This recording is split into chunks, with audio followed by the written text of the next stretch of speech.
Bonjour à tous et bienvenue sur Afrique Sport pour la matinale du lundi 23 août 2021 que nous débutons avec la CAF, le feuilleton du match Sierra Leone-Bénin et de ce tristement célèbre test Covid s'est achevé par un simple communiqué de la Confédération africaine de football saisi par le TAS devant lequel le Bénin avait déposé un recours. Le jury disciplinaire de la CAF a décidé de rejeter les demandes de dommages et intérêts de la Fédération béninoise de football et d'imposer une amende de $5,000 à la Sierra Leone pour non-respect des principes de fair play, d'intégrité, d'esprit sportif et d'éthique. Circuler, il n'y a plus rien à voir.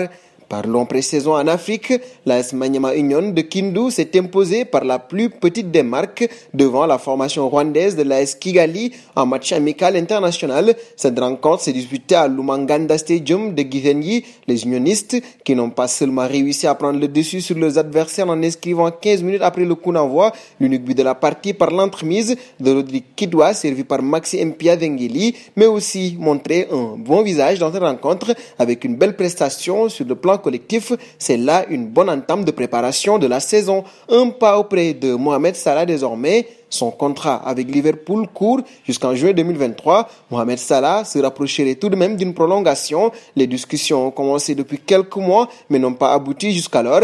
Et pour cause, les représentants de Salah et les dirigeants de Liverpool ont des difficultés à s'entendre sur les termes du nouveau bail de l'attaquant égyptien alors que le pharaon est annoncé ailleurs, notamment en Liga espagnole. Jürgen Klopp, l'entraîneur des Reds, a annoncé que les discussions se poursuivent entre les deux parties. Une entente va arriver prochainement. Et nous partons en Italie pour la seconde partie de cette matinale du lundi 23 août, fondée pour la première fois en 1929, avant une refonte en 1948, après une disparition en 1936, le Chievo Vérone va de nouveau disparaître.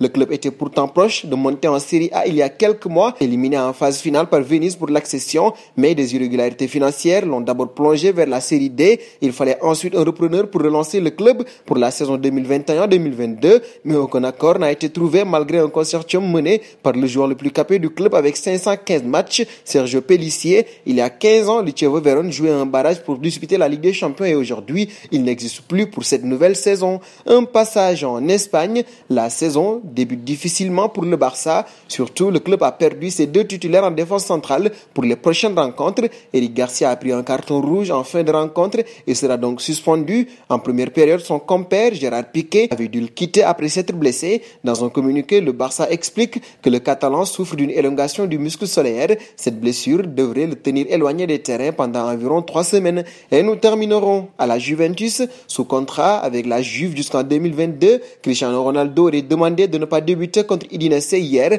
en ouverture du championnat d'Italie. Le Portugais souhaiterait rapidement trouver un nouveau défi à quelques jours de la fin du mercato, mais un départ semble compliqué pour l'ex-attaquant du Real de Madrid, alors que Sky Sport précise qu'aucune offre officielle n'a été émise. Les différentes pistes semblent réduite. Si Ronaldo a démonté la rumeur d'un retour au Real de Madrid, le voir revenir à Manchester United semble également difficile après les récentes arrivées de Jadon Sancho et de Raphaël Varane. Reste à savoir si d'autres clubs seraient prêts à sacrifier leurs finances pour se jeter sur le meilleur buteur de l'histoire de la Ligue des Champions. Et nous arrivons au terme de cette matinale que nous bouclons donc avec la question du jour. Dans quelle équipe voyez-vous CR7? Vos réponses seront attendues en commentaire. En attendant, n'hésitez pas à vous abonner sur Afrique Sport pour ne rien manquer des informations autour du football.